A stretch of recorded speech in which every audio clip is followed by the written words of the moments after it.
Hola, una cariñosísima y cordial bienvenida.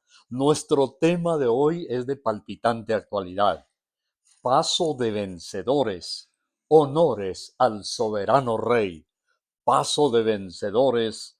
Honores al soberano rey. Ni más ni menos que el supremo emperador victorioso. Flavio Josefo, historiador, y también otros de aquel momento, nos decían que hubo una conmoción. Bueno, también la Biblia nos habla de lo mismo, una conmoción en la ciudad de Jerusalén. Ya vamos a mirar de qué se trata. Y eran 3 millones de personas. Increíble para una ciudad pequeña en aquel entonces, como habían venido de multitudes de diferentes regiones y 3 millones de personas, había entre los judíos un grupo, especialmente un grupo que tenía gran fama de ser pendencieros y militares. Ellos se llamaban los judíos celotes. Digamos que en cierta forma eran como el brazo armado de los judíos. En aquel entonces, con el Imperio Romano, ellos habían tenido una cantidad de conflictos, escaramuzas y hasta combates en ese momento. Llamados los judíos celotes, eran aquellos que esperaban un rey militar, no un Mesías espiritual ni un Mesías religioso, sino un rey militar que se levantara en armas y derrocara al Imperio Romano. De hecho, los historiadores también nos dicen, y entre ellos Flavio Josefo, lo que sucedió cuando se destruyó la ciudad de Jerusalén en el año 70 después de Cristo, que de los más fieros fueron los celotes que provocaron muchísimas bajas entre los soldados del Imperio Romano. Entonces, como este imperio los había sometido a servidumbre, ellos dijeron, el Mesías que viene, el rey, tiene que ser un rey soberano, pero un rey alzado en armas. Por eso nuestro título de hoy, Paso de vencedores, honores al soberano rey. Por supuesto que el rey que vendría no era un rey militar, pero sí, la entrada en la ciudad de Jerusalén se constituyó en algo realmente esplendente y honorable. Como sucedió también, algunas personas, reyes, se rebelaron contra Jesús de Nazaret, uno de ellos el emperador Juliano, el apóstata. Ya les voy a contar algo interesante que sucedió con el emperador Juliano.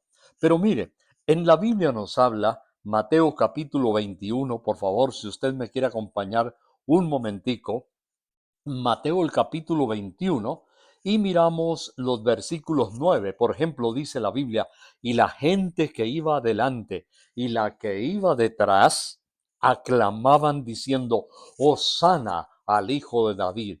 Ese Hosana era gloria, era honra, era reconocimiento, era tributo. Bendito el que viene en el nombre del Señor. Hosana, que quiere decir también gloria, esplendor en las alturas. Cuando él entró en la ciudad de Jerusalén, toda la ciudad se conmovió diciendo, ¿quién es este? Y la gente decía, este es Jesús, el profeta de Nazaret de Galilea. Era acostumbrado que cuando un rey venía de los combates con el botín y había ganado una guerra, se le tendían alfombras allí en las calles de la ciudad, en este caso la ciudad de Jerusalén, y la Biblia nos dice que pusieron mantos, pero también ramos, etcétera, venían delante de la hora. La identidad del rey, de los 3 millones de personas en Jerusalén, nos hablaba, y precisamente esta palabra de conmoción que encontramos en el versículo que acabamos de leer, donde dice la Biblia, el versículo 10 de Mateo 21, la palabra conmoción equivale en la traducción del griego como un terremoto o un temblor. O sea, el evento fue realmente algo que sacudía entre las multitudes, y por eso el celo de Herodes, del Imperio Romano, porque dice la Biblia que hubo una conmoción. Los judíos venían y las multitudes dándole homenaje al gran rey. Ahora, aquí se cumplía realmente el profeta Zacarías en el capítulo 9 y el versículo 9 se estaba cumpliendo justamente aquello que dice: Alégrate mucho, hija de Sión, da voces de júbilo, hija de Jerusalén. He aquí tu rey vendrá a ti, justo y salvador, humilde y cabalgando sobre un asno, sobre un pollino, hijo de asna. Impresionante la perfección, la exactitud, punto por punto, frase por frase y detalle por detalle. Ahora, permítame decirle algo muy importante. Era eso lo que motivaba la adoración, la exaltación, y siempre el Imperio Romano estuvo pendiente de lo que pudiera suceder. Flavio Josefo, por ejemplo, menciona esto tan impresionante. Pero además el rey Herodes, Pilatos, todos, el del emperador para abajo, estaban muy asustados. Bien, yo quiero mencionarle un detalle muy importante. Es que comenzando con el mismo diablo y siguiendo con muchos seres humanos arrogantes, múltiples son los intentos que se han hecho, no solamente en aquel entonces, pero después también para derrotar, para aniquilar a Jesús de Nazaret, para bajarlo como el soberano, porque esto es increíble, el soberano de los reyes de la tierra. Nuestro título dice: honores al soberano rey. La Biblia lo llama el soberano de los reyes de la tierra.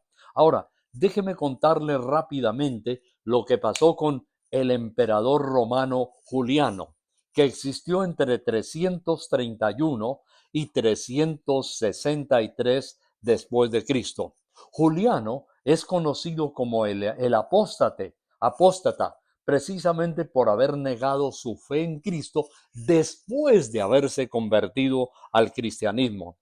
Él hizo un desafío público, un desafío en el cual amenazaba al mismo Jesús de Nazaret, claro, por supuesto, ya resucitado. Pero déjeme decirle, Juliano el apóstata hizo algo muy perverso, y uno de los asuntos fue restaurar el culto pagano al emperador. ¿Cómo le parece? Es que en aquel entonces los emperadores levantaban efigies y se hacían adorar.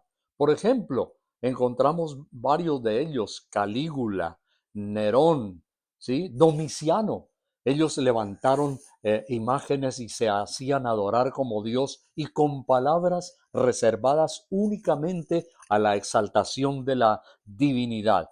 Pues este hombre, Juliano, se había convertido al cristianismo, y después, por eso se llama el apóstata. Un día Juliano se declaró enemigo de Jesús y comenzó a restaurar el culto al emperador. Lo que yo quiero rápidamente aquí en este momentico es así la médula, la esencia, la columna vertebral del asunto, es que la arrogancia, la soberbia del ser humano le hace rechazar lo divino y lo celestial. Pero enmarquemos en el pequeño cuadro histórico a Juliano el apóstata. Ya dimos la fecha de nacimiento.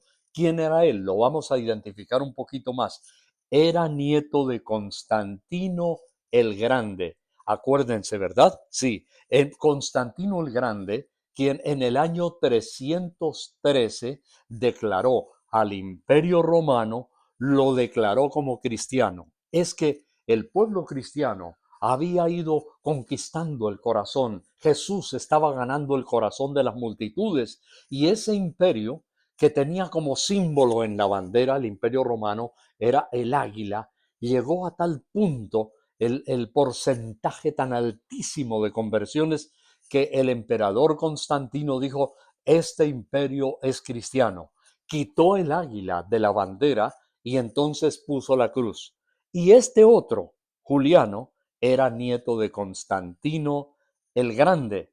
Ahora, hay algunos asuntos que también son versiones mentirosas. Por ejemplo, decir que Constantino el Grande fue el que estableció el primer día de la semana o domingo para la adoración a Jesús en las iglesias. Eso es falso. En el Nuevo Testamento encontramos que la iglesia se comenzó a reunir el primer día de la semana y era justamente la resurrección de Jesucristo de Nazaret. Así que no fue un asunto propiamente de Constantino.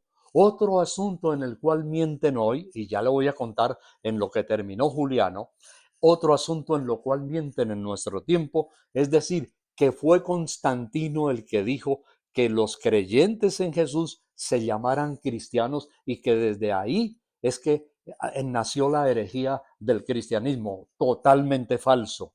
La Biblia nos dice dos cosas importantísimas. Una sencilla que la pueden discutir es que se le llamó en Antioquía por primera vez a los seguidores de Jesús cristianos. Pero atención, ahí no para el asunto. Son mentiras los que dicen que el cristianismo es inventado en la época de Constantino.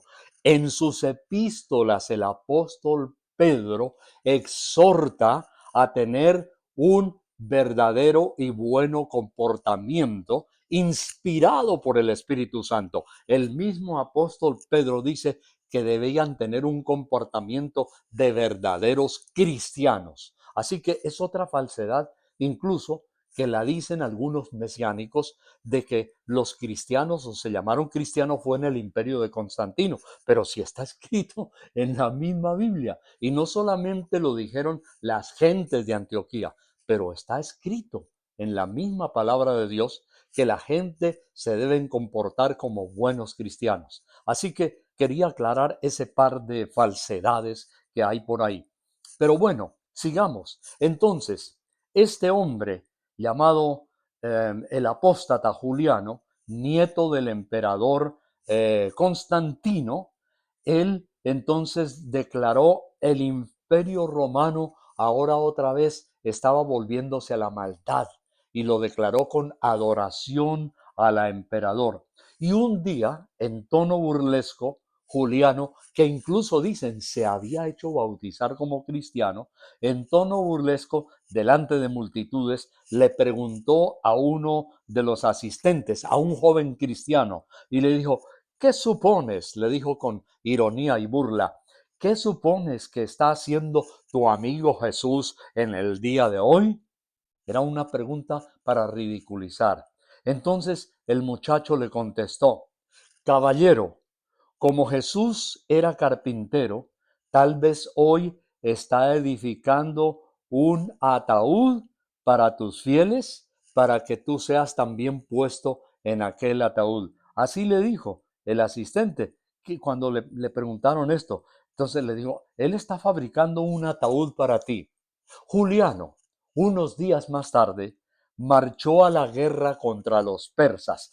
Ubiquémonos un poquito, por favor, rápido en la historia. Los persas son el mismo país de Irán en el día de hoy. Fue a la guerra contra los persas tratando de reconquistar las Galias. Ahora, ¿dónde eran las Galias? Eran en Francia. Así que Juliano se fue a la guerra a Francia para quitarle otra vez a los persas esas regiones que ellos habían conquistado.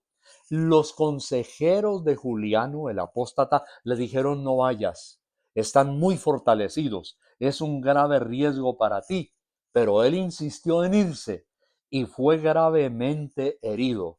Una lanza atravesó su cuerpo de pecho a espalda. Entonces nos dicen los historiadores que los mismos soldados lo vieron a Juliano tratando de tapar la herida y borbotones de sangre que salían de su vientre, de su pecho, tratando de contener la sangre. Y cuando estaba en eso, dicen los historiadores lo siguiente, manaba de su propio cuerpo sangre y al estar cayendo, tomó entonces en sus manos llenas de sangre un charco que manaba de su cuerpo y lanzando la sangre a lo alto gritó, venciste Galileo, venciste Galileo, y cayó al piso donde terminó muerto. Qué cosa tan impresionante. Eso fue un testimonio viviente de cómo el ser humano, incluso el que ha sido cristiano como este y se vuelve apóstata, puede llegar a terminar. Venciste Galileo y entonces se fue al piso y de esta manera hubo un reconocimiento de la victoria por parte de Juliano. Hubo un reconocimiento del supremo emperador victorioso de Jesucristo de Nazaret. Por eso hoy nuestro título, Paso de Vencedores, honores al soberano rey. O sea, no es solamente un rey simplemente, es el rey de todos los reyes. Por eso hay muchos que no han entendido en la Biblia cuando la escritura dice rey de reyes, no solamente rey de multitudes, pero él es rey de reyes, por lo tanto es soberano rey y señor de señores. Algunas personas han interpretado que lo que hizo Juliano, en cierta manera, y posiblemente puede ser cierto, que no fue solamente una frase ya no de burla. En este caso, ¿dónde está? ¿Dónde crees que está tu amigo Jesús? ¿Qué está haciendo? Sino que simplemente él se dio cuenta que había sido aplastada la arrogancia, la soberbia, el rechazo, el ateísmo de él, habiendo sido cristiano, y entonces hay unas personas, historiadores y hasta teólogos, que interpretan que fue un acto de arrepentimiento de su soberbia mientras Jesucristo lo había derrotado. Posiblemente sí, Dios es inmensamente misericordioso. El ser humano que hasta en la última hora clama al Señor, la Biblia dice, el que invocar el nombre del Señor será salvo. Y es posible que Juliano, al decir venciste Galileo, estaba arrepintiéndose en ese último momento de su vida y reconociendo que Jesús es el Rey, emperador victorioso. Bueno, quería comentar justamente este caso porque es impresionante lo que sucede. Ahora, lo de Rey de Reyes, sí, lo de Rey de Reyes y Señor de Señores. Yo quiero que usted me acompañe rápidamente, por favor, a Apocalipsis, el capítulo 1, porque ese es exitoso y es realmente también maravilloso. Dice, el versículo 5 del capítulo 1 de Apocalipsis dice, Jesucristo, el testigo fiel, el primogénito de los muertos, el soberano, uy, qué frase, el soberano de los reyes de la tierra, el que nos amó y al que nos amó y nos lavó de nuestros pecados con su sangre y nos hizo también a nosotros reyes y sacerdotes para Dios su Padre, a él sea la gloria, escuche esto, y el imperio por los siglos de los siglos. Amén. Oh, qué maravilloso. Sí, Señor. Paso de vencedores, honores al soberano Rey, el soberano de los reyes de la tierra. Bien, yo quiero entonces en el día de hoy, así rápidamente, empezando a tener conclusiones más concretas, ver algunos aspectos importantes del soberano Rey de los reyes de la tierra. Y es que el ser humano había caído en desgracia desde el huerto del Edén. Y la Biblia nos dice que un cuerpo contaminado como el nuestro no puede heredar el reino de Dios. Esto es lo que Dios nos enseña en su palabra. Pero Dios redime el cuerpo de la maldad y del pecado. ¿Por qué no me acompaña, por favor, rápidamente a primer libro de Corintios, el capítulo 15 y el versículo 50? Porque aquí tenemos en el día de hoy, para llegar a nuestra conclusión, aspectos fundamentales, gloriosos, importantes para nuestra vida, nuestro cuerpo deteriorado, a veces enfermo, maltratado por enfermedades, pudriéndose en ocasiones con enfermedades terribles, con dolores magnos. La Biblia nos dice en primer libro de Corintios 15, 53, porque es necesario que esto corruptible, nuestro cuerpo, se vista de incorrupción y esto mortal, porque nosotros empezamos a morir en el huerto del Edén cuando el ser humano pecó contra Dios. Dios creó al ser humano inmortal, imagínense, pero entró el pecado, la rebelión, y la Biblia dice que por el pecado entró también la muerte y el cuerpo se comenzó a deteriorar. Así que la Biblia termina diciendo aquí, y esto mortal se vista de inmortalidad. Primera gran conclusión: el cuerpo contaminado por el pecado no podrá heredar el reino de Dios. Por eso tenemos que decir, de todas maneras, los cuerpos humanos que no hayan sido transformados por el poder de Dios como cuerpos incorruptibles, esto corruptible no puede heredar ni entrar en el reino de Dios. Y la segunda gran verdad, que es contundente: nuestro pecado contaminó y corrompió los cuerpos que en un tiempo fueron creados perfectos por Dios en el huerto del Edén. Esos cuerpos humanos actuales, como carne y sangre, están corrompidos por la maldad. Y la Biblia nos dice de nuevo en el versículo 50, dice: lo incorruptible no puede heredar el reino, lo corruptible no puede heredar el reino de Dios. Sí, afirmamos, lo corruptible, lo malo, no puede heredar el reino de Dios. Por eso dice la Biblia ahí, es necesario que esto corrupto se vista de incorrupción. La pregunta que nace inmediatamente ahora es: ¿y cómo sucede esa transformación, ese cambio? Entonces la Biblia nos dice que podemos ser revolucionariamente cambiados, y se implica que se necesitaba una obra de reconquista, una obra de redención que transformara la corrupción de esos cuerpos. Segundo, entonces, el Señor Jesucristo nos da la victoria de redención. Sigamos leyendo aquí mismo en el capítulo 15 de Primera de Corintios y el versículo 54. Aquí ya el panorama se vuelve maravilloso, se vuelve glorioso. Dice: y cuando esto corruptible se haya vestido de incorrupción, y esto sucede, permítame decirle, por la sangre de Cristo que nos limpia de todo pecado. Ahí empieza nuestra transformación.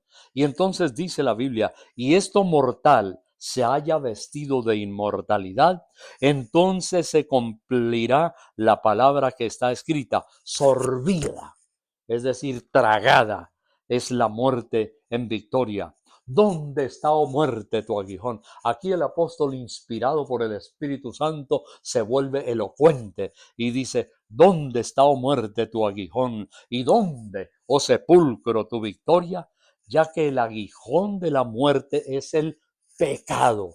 Ahí está, el pecado. Una vez más se confirma. El pecado hizo que el ser humano comenzara a morir.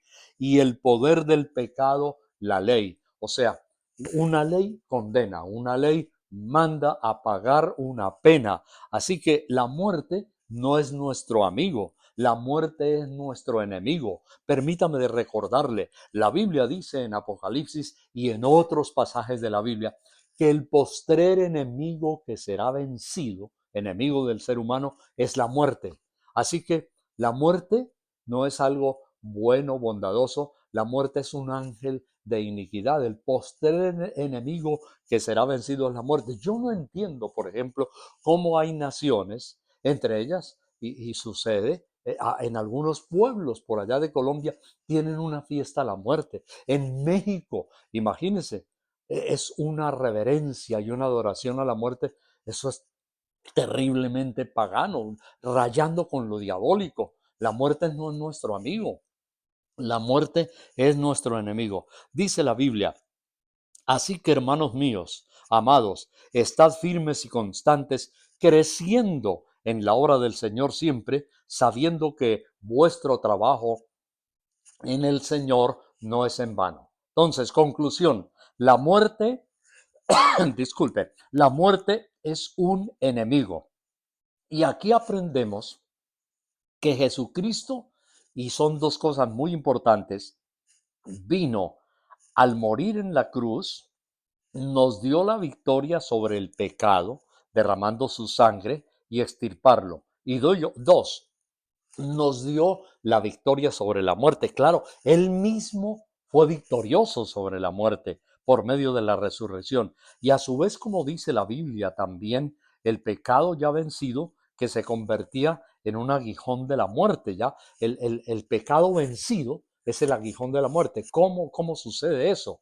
Pues que cuando Cristo Jesús derrota al pecado limpiándolo del ser humano, cuando Él venga y seamos resucitados, si es que hemos ido a la tumba creyendo en Jesucristo, o como nos dice la Biblia también, que los que estamos viviendo seremos transformados. Esto es impresionante. Seremos transformados en cuerpos incorruptibles para recibir al Señor en el aire. Entonces, el pecado había recibido por medio de la ley un efecto que nos condenaba.